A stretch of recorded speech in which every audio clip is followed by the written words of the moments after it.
wag lang sana tayong magpakita ng anumang kagaspangan para hindi tayo napapansin ng publiko.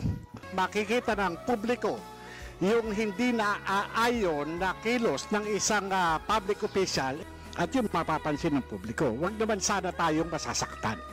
Sino nga yung tinutukoy mo? Aring kayo po, Your Honor, Ano ba yung kagaspangan na narinig mo?